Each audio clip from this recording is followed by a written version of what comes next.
Hi, East Texas. Thanks for tuning in to CBS 19 Plus. We're going to start off by taking a look at the August high temperatures so far this month. Of course, as you'll remember, the first half of the month, it was blistering hot. Just one day where the temperatures were at average. The rest, it was warmer than average with several days in the 100 to 102 to 104 range even.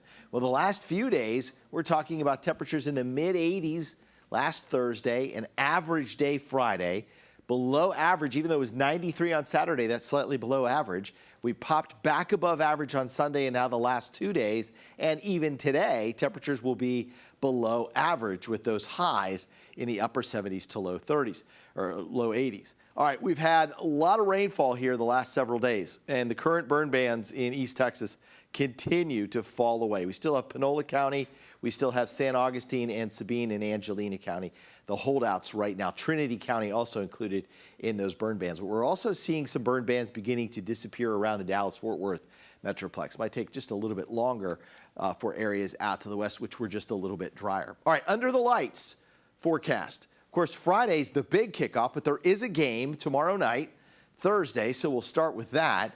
Our Under the Lights show is Friday night. Remember, at 10, they take over the 10 o'clock news. They've got highlights all night long. It's a pregame show, parts 5, 6, and 6:30 to 7. It's all pregame. But the Under the Lights forecast for the Thursday kickoff, how about 84 at 7 o'clock and partly cloudy, mostly clear at 8 p.m., 82, and 9 p.m., clear skies, 80 degrees. So just a beautiful evening for high school football. Beginning Thursday, Friday's probably equally as nice. In fact, Friday there's a 20% chance of rain. Saturday, a 30% chance of rain. Sunday, 20% chance of rain. Monday and Tuesday, however, we're starting to kick those rain chances up. A 50% chance on Monday, and Tuesday and Wednesday, a 40% chance of rain. All right, here's Future Skycast. We're starting this Thursday morning, so tomorrow morning at 7 a.m. We've got clouds, and we've got continued to have this northeasterly sort of flow here with afternoon instability showers most likely. If we're going to see anything, it'll be in the afternoon. It'll be with the daytime heating, and as the temperatures warm, the rain chances also increase just a little bit, about a 30% chance tomorrow. Those understandably fade away after the sun sets, and then look, Friday afternoon at 3:30, you've got scattered showers popping up a little farther to the south and a little less coverage in those thunderstorms. So they're kind of contained to a smaller area on Friday. Then Friday night they fade away. Saturday, I think Saturday we end up probably dry. All right, so here's the overall upper airflow. And we're starting this tomorrow at 1 o'clock. I want you to watch this little feature here. That'll be zipping down here as we head into the early parts of next week. That's our next chance of rain. All right, this little trough, little area of low pressure. There's a bigger one back here to the west. But Sunday, that approaches, so that means Monday and Tuesday, there's a chance as this low pressure area kind of digs into the west coast, it allows some warmer air and drier air to build back into our region. So as we get toward the end of August, beginning of September, I kind of talked about this a couple weeks ago. I thought we might not be done with some mid to upper 90-degree air yet. We might have a day where we start to sneak up. It's not really reflected here on the 10-day forecast, but it may start to show up after 10 days. 92 will be our warmest spot in the next 10 days. You're looking at temperatures falling then behind that front Monday and Tuesday back into the upper 80s.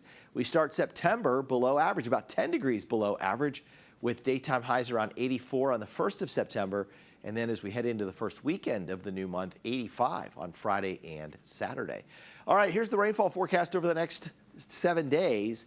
And you'll look here and see that we've got about 1 to 1 3/4 of an inch around the Gilmer to Jefferson areas, Tyler to over toward Carthage. And I put this in here. Here's Athens, and then we go all the way over to Carthage. So there's a potential here for 1/10 of an inch all the way up to 3/4 of an inch. And then as we take a look back here at Jacksonville, it's more like 3/4 of an inch to 1 1/4 inches, and over Deep East Texas, 3/4 of an inch to about 1 1/4 inches rain. So that's more rain, it's needed rain, and that will help to continue to put a dent into the drought. Remember, the new drought monitor comes out tomorrow. It will include all of the rain from Monday and the little bits of rain on Tuesday. All right, so here's tonight's forecast.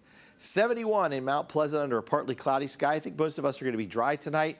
Linden, 71. We're going to look for temperatures to fall to around 73 at Gilmer and Mineola, 75 at Longview under partly cloudy skies. Palestine, 73 and Jacksonville around 75. 74 in Nacogdoches under partly cloudy skies. Crockett 73 under partly cloudy skies. How about high temperatures tomorrow? Back to the 80s, but a little warmer. Upper 80s tomorrow, still below average. Remember, the average high this time of the year is about 93 to 94. So we're looking at highs in Mount Pleasant and Pittsburgh right around 87 to 88.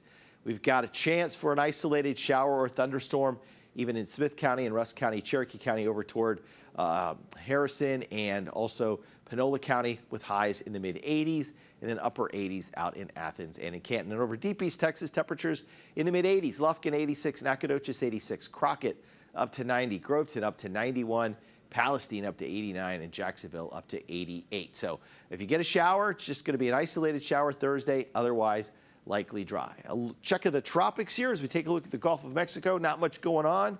There's an offshore flow, so no onshore flow means that we aren't looking at any sea breeze showers all the way over into the Florida Panhandle. There's a little area perhaps that could get going as it moves into the Gulf.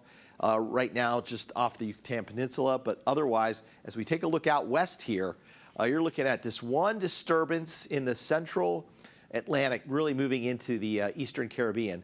But that disturbance will move across the Leeward Islands.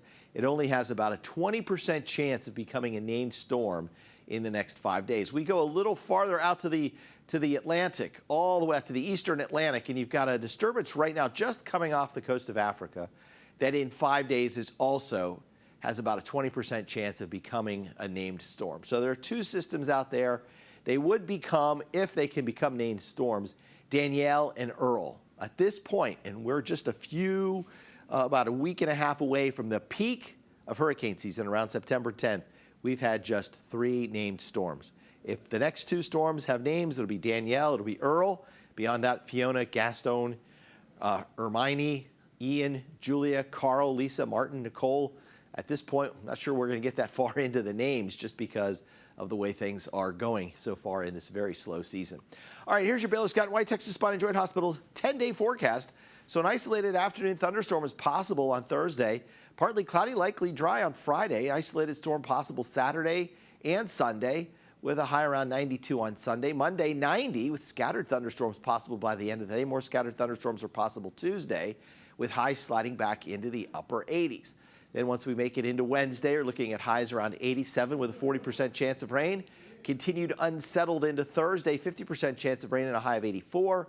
Friday, a few thunderstorms are possible. And then by the time we make it to Saturday, we've got damp and humid conditions, dry conditions, and a high around 85 degrees. So no 100-degree heat in the next 10 days, just a couple of days there in the low 90s. Thanks for watching CBS 19 Plus. Keep checking back for updates and have a great evening.